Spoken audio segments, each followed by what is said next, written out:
You know that in previous classes, we started with an English essay, and in English essay, I have talked about the structure.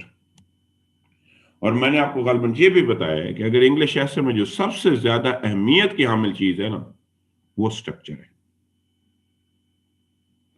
जिस भी student का structure ठीक होता है, वो कभी भी सीएसएस के अंदर फेल नहीं होता। हमने स्ट्रक्चर में that we have started with introduction. हमने इंट्रोडक्शन पढ़ा। हमने पढ़ा कि इंट्रोडक्शन है 3 रिक्वायरमेंट। थोड़ा सा मैं रिवाइज कराता हूं। पहले उसकी जनरल स्टेटमेंट होती है, जिसको फर्दर मैंने 2 में डिवाइड किया। मैंने आपने सबसे पहले टॉपिक को इंट्रोड्यूस करना होता है, दूसरे में आपने टॉपिक को डिफाइन करना होता है। फिर मैंने कहा कि एडिशन स्टेटमेंट होती है।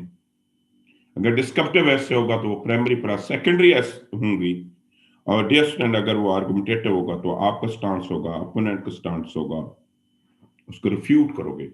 और तीसरी रिक्वायरमेंट मैंने आपको बताई थी कि हर इंट्रोडक्शन के अंदर तीसरी रिक्वायरमेंट, तीसरी स्टेटमेंट होती है।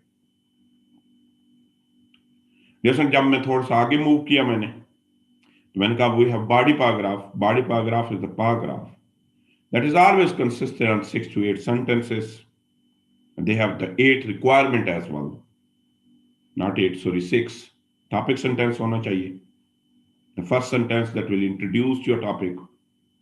Supporting sentences होनी चाहिए. Coherence होनी चाहिए. Unity होनी चाहिए. Organization होनी चाहिए.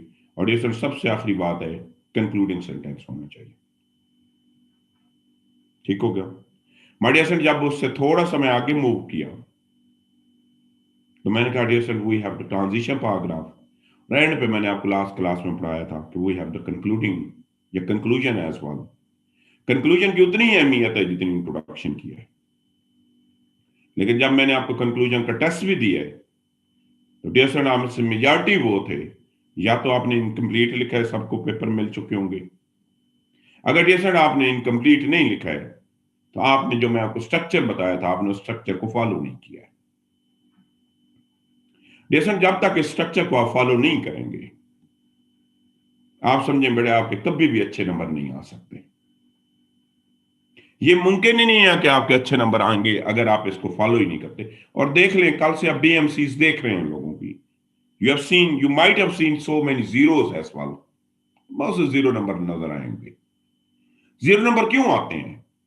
जीरो नंबर तब आते हैं जब आप इररेलेवेंट लिखें। जीरो तमाम के तमाम उन लोगों के जीरो मार्क्स हैं, the people who have written the irrelevant material. जब उन्होंने इररेलेवेंट लिखा है ना तो जीरो है। या दूसरे जीरो उन लोगों के होते हैं जो स्ट्रक्चर को फॉलो नहीं करते, वो ऐसे नहीं लिखते हैं, they have written the other academic writing. जब आप स्ट्रक्चर को फॉलो नहीं करेंगे तब भी आपके जीरो मार्क्स आएंगे, क्योंकि एग्जामिनर उसको ऐसे मान ही नहीं रहा है। जब एग्जामिनर उसको ऐसे मान ही नहीं रहा है तो फिर आपको नंबर क्यों देगा? तो इस वजह से, और आपने ये भी देखा होगा कि मेजॉरिटी लोग जो है ना वो इंग्लिश ऐसे में फेल है। बाकी पेपर में तो बड़ा रेयर है को फेल हो। जी जिशान, सबको मिल चुके हैं, शायद आपको नहीं मिला होगा आपका टेस्ट। तो आज आपको भी अभी मिल जाएगा थोड़ी देर। कंक्लूजन बाकी सारे लोगों को मैंने चेक कर दिए थे, मिल गए। ठीक हो गया? तो डियर आज हम अपनी आउटलाइन पढ़ेंगे, और मेरे नजदीक आउटलाइन की उतनी ही अहमियत है। लेकिन अगेन कंक्लूजन में इश्यूज थे बहुत से लोगों के, अभी कंक्लूजन ठीक नहीं हुआ है आपका। मैं एक दफा फिर आज आपको कंक्लूजन पढ़ाऊंगा। मेरे लिए तो बहुत बेहतर है डियर, मैं जल्दी जल्दी आपका कोर्स खत्म कर लूं। लेकिन बेहतर ये है कि जब तक आपकी चीजें ठीक नहीं होंगी ना, उस वक्त बेहतर है कि हम चीजों को पहले बेहतर करें, देन विल मूव फॉरवर्ड। मैं एक दफा डियर आपको फिर कंक्लूजन की तरफ जाऊंगा। और कंक्लूजन माय डियर फ्रेंड, मैंने कल की क्लास में पढ़ाया था, this is the last paragraph of your एसे। पूरी की पूरी डिस्कशन जब आप क्लोज कर रहे हैं तो you are suppose to write down the conclusion as well, which outline to your reader the main arguments and points. और इसका काम क्या है कि आपकी पूरी की पूरी डिस्कशन जो है ना उसको इसने क्लोज करना है। It is again consisted on 14 to 16 sentences. आप में से जितने भी लोग थे उन्होंने लेस देन 10 सेंटेंसेस लिखे हुए थे, लेकिन कुछ बहुत अच्छे कंक्लूजन मुझे देखने को मिले हैं। 3-4 लोग हैं, उनको मोर देन 5 मार्क्स भी हैं। एक बच्चे की को मैं गालमन 6 मार्क्स भी दी होंगी हैं। बहुत खूबसूरत उन्होंने कंक्लूजन लिखा था। लेकिन अगेन इसकी रिक्वायरमेंट क्या है? My dear sir, requirement is that it must be consisted in 14 to 16 sentences. Minimum 14 होंगे and maximum, dear student, we have to write the 16 sentences as well. My dear student, in simple words, this is the reproduction of your thoughts. वही बातें आपने लिखनी है जो आपने introduction में लिखी थी, लेकिन इस बार उन बातों को लिखने का अंदाज जो है ना वो चेंज हो जाएगा। कैसे चेंज हो जाएगा? ये देखें ना, मैप देखें, इंट्रोडक्शन की और शेप है and conclusion totally look like the different from introduction. मुकम्मल तौर पे फर्क है। क्यों फर्क है? माय डियर फ्रेंड, उसके रीजन ये है कि मैं दोबारा बता देता हूं, मैंने कल भी आपको चंद डिफरेंसेस बताए थे, नोट कर लें। डिफरेंस नंबर 1 ये है कि पहली बात ये है कि कंक्लूजन हमेशा कंक्लूडिंग डिस्कोर्स मार्कर से स्टार्ट होगा। दूसरी बात ये है कि different arrangement of thoughts change हो जाएगा। आप थीसिस स्टेटमेंट से शुरू करेंगे, देन आर्गुमेंटेटिव ऐसे है तो पहले आप अपोनेंट का स्टांस लिखेंगे, माय डियर फ्रेंड, फिर उसको रिफ्यूट करोगे, फिर आप अपना स्टांस लिखोगे, फिर एक ब्रॉडर लाइन पे जनरल स्टेटमेंट पे आप इसको एंड कर देंगे। अगर डियर फ्रेंड आपका डिस्क्रिप्टिव ऐसे है तो यहां पे तो फोकस वही रहेगा जो पहले था। लेकिन डियर फ्रेंड अगर आपका डिस्क्रिप्टिव ऐसे है, तो मैंने आपको पहले भी बताया था कि अगर मेरे ऐसे है टेररिज्म एंड इट्स काजेस, मेरे पूरे ऐसे के अंदर फोकस काजेस पे था, लेकिन अगर मैंने आउटलाइन में थोड़े से कंसिक्वेंसेस सॉल्यूशंस लिखे थे, यहां पे मेरा फोकस जो होगा वो सॉल्यूशन पे शिफ्ट हो जाएगा। ज्यादा चीजें जो है ना मैं सॉल्यूशन की लिखूंगा।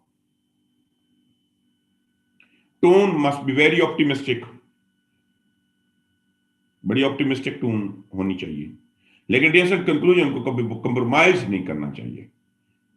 ये हमेशा ये एक स्टाइल, मैंने 2 स्टाइल बताए थे, दिस स्टाइल नंबर 1, और मैं आपको स्टाइल नंबर 1 नहीं अभी रिकमेंड करूंगा। अभी हम स्टाइल नंबर 2 नहीं लिखेंगे, आज सारे के सारे लोग स्टाइल नंबर 1 पे लिखेंगे। क्या है? कंक्लूडिंग डिस्कोर्स मार्कर है। थीसिस स्टेटमेंट का टेंस चेंज हो जाएगा था। इंट्रोडक्शन की ऐसे विल, और डियर यहां पे विल नहीं होगा, होगा ऐसे है। देन आप एडिशनल स्टेटमेंट लिखोगे, और देन माय डियर फ्रेंड एक ब्रॉडर लाइन पे जाके आप आपका ऐसे जो है ना ब्रॉडर लाइन पे जाके आप अपने ऐसे को खत्म कर दोगे, किसी कोट पे, किसी वर्स पे, किसी जनरल बैकग्राउंड पे। और माय डियर फ्रेंड अगर ये आर्गुमेंटेटिव ऐसे है, अगेन कंक्लूडिंग डिस्कोर्स मार्कर आएगा, थीसिस स्टेटमेंट आएगी, और इसकी थीसिस स्टेटमेंट जो होगी वो स्टांस को इंडिकेट करेगी,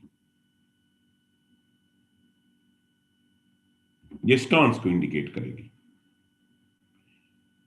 फिर डियर फ्रेंड पहले अपोनेंट का स्टांस आएगा, अपोनेंट जो है ना उनका स्टांस पहले आएगा, फिर आप अपोनेंट के स्टांस को रिफ्यूट करोगे, उसके बाद आपका अपना स्टांस आएगा, और उसके बाद डियर फ्रेंड आप इसको एक ब्रॉडर लाइंस पे जाके एंड करेंगे। आज जिस हम कंक्लूजन की प्रैक्टिस करेंगे, माय डियर फ्रेंड, आज जिस हम कंक्लूजन की प्रैक्टिस कर रहे हैं वो आर्गुमेंटेटिव ऐसे का कंक्लूजन होगा, क्योंकि पिछले में तमाम के तमाम मेजॉरिटी लोगों ने जो इंट्रोडक्शन लिखा है वो डिस्क्रिप्टिव ऐसे का लिखा है। 2 टॉपिक दूंगा, लेकिन मैं आज आपसे अगेन 2 चीजें मैंने नोट कर रहा हूं। एक तो बेटे सारे लोग भेजते नहीं है, मैंने आपको पहले भी बताया मेरे लिए तो बहुत बेहतर है आप में से कोई एक भी ना भेजे। मुझे I I need always 3 to 4 hours, 3 से 4 घंटे मेरे आपकी क्लास के अलावा ये काम मैं बैठ के करता हूँ। एक एक आप देखा है मैं लफ्ज से करता हूँ। आपने जो एग्जामिनेशन के अंदर गलतियां करनी है वो बहुत बेहतर है, वो गलतियों को आप मिनिमाइज कर लो। तो एक तो बात ये है कि तमाम लोगों ने लिखना है। जी शेयर बानो, आप क्वेश्चन कर रही हैं। ये अपना सॉरी आप किन का क्वेश्चन था? एक मिनट क्वेश्चन ले लो, देन विल मूव फॉरवर्ड। नहीं है क्वेश्चन, तो जब तक माय डियर फ्रेंड आप तमाम के तमाम लोग नहीं लिखेंगे तो फिर अगेन इसका कोई एडवांटेज नहीं होगा। टॉपिक लिखें तमाम के तमाम लोग। जी हनान बताएं। सर ये जो डिस्क्रिप्टिव ऐसे के पॉइंट नंबर 3 है, additional statements primary and secondary, sir ये वाली प्राइमरी और सेकेंडरी और जो इंट्रोडक्शन की प्राइमरी एंड सेकेंडरी होती है बेटे वही एक ही है। होती है? जी जी। और सर ये सर स्पेसिफिक और जनरल भी वही होती है जो पीछे थी। सर इंट्रो वाली ना? जी इंट्रो वाली, लेकिन उसके अगेन अगर इंट्रो में जर्नल कोटेशन थी तो यहाँ जर्नल बैकग्राउंड इंफॉर्मेशन से लिख दो, उसी को ना लिखो। इंट्रोडक्शन के अंदर बेटे जो प्राइमरी काजेस थी, इधर भी जी वही सर। काजेस रहेंगी, लेकिन उन काजेस की अरेंजमेंट चेंज हो जाएगी। और दूसरा बात है कि उधर काजेस पे ज्यादा फोकस था और इधर सोल्यूशन पे फोकस चेंज हो जाएगा। सही है सर, थैंक यू। हनान का क्वेश्चन आप लिखें टॉपिक, मैं यहाँ पे टाइप कर देता हूँ, लिखें इंफॉर्मेशन टेक्नोलॉजी।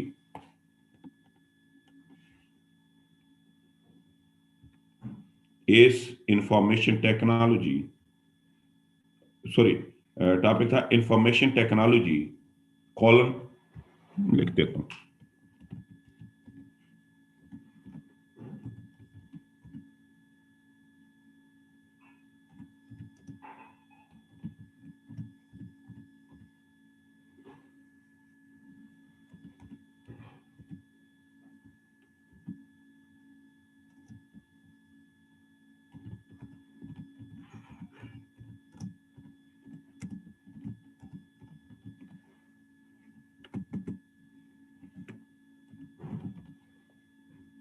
मैं इसको आसान करता हूँ, एक मिनट मैं थोड़ा सा इसको आसान करता हूँ।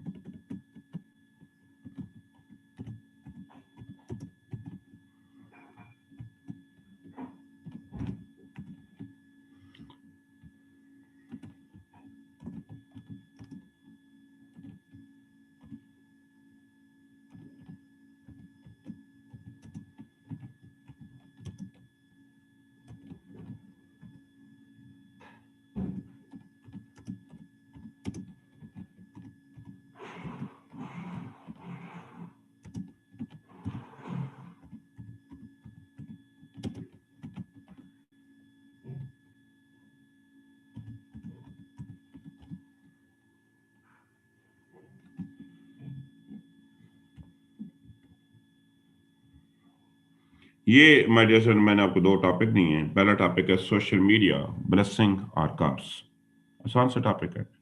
और दूसरा टॉपिक है कि इज फॉर एन एड। अच्छा, एड और डेट और चीज होती है, कर्ज और चीज होता है, एड और चीज होती है, ये जरा ख्याल रख लेना। Help to achieve the economic stability.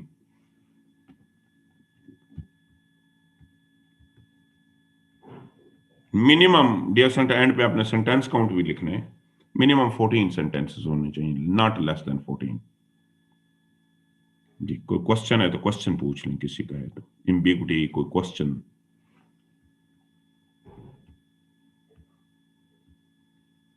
ये मुझे 9:30 तक मिल जानी चाहिए, तब जाके मैं आपको चेक करके दे सकूंगा।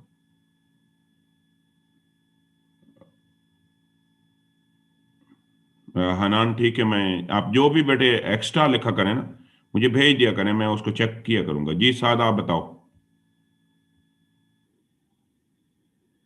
नहीं नहीं, सिर्फ कंक्लूजन लिखना है, सिर्फ कंक्लूजन। जी फैजा आप बताओ। मुझे ये पसंद है, मेरे इससे में जो कंक्लूजन था उसमें इनकम्प्लीट लिखा हुआ था, तो मैंने सॉल्यूशंस और होप्स जो भी थी वो बेटे दिस इज, मतलब मैंने आपका ऐसे वो कंप्लीट कितने सेंटेंसेस आपने लिखे थे? सर पूरा वन पेज था, लास्ट पे लाइन तक बेटे का। दैट वाज, मैं बता रहा हूँ, that was only consist 7 sentences. बेटे 7 सेंटेंसेस तो कंक्लूजन नहीं बन जाता ना। सर नहीं 22 थे कि 20 सेंटेंसेस थे। लाइंस बेटे और चीज होती है, सेंटेंसेस और चीजें होते हैं। एक दफा सेंटेंसेस काउंट करें। अच्छा, तो सर सेंटेंस मतलब कि लाइंस जितनी भी हो सेंटेंसेस मतलब कि बेटे सेंटेंसेस काउंट होते हैं, लाइंस तो काउंट ही नहीं होती। ये होता है जो आइडियल होता है ना, 1.5 पेज पे आता है कंक्लूजन। इससे ज्यादा मतलब कि मैं लिख सकती थी। बेटे आपने 1.5 पेज लिखना है, मिनिमम 10 सेंटेंसेस।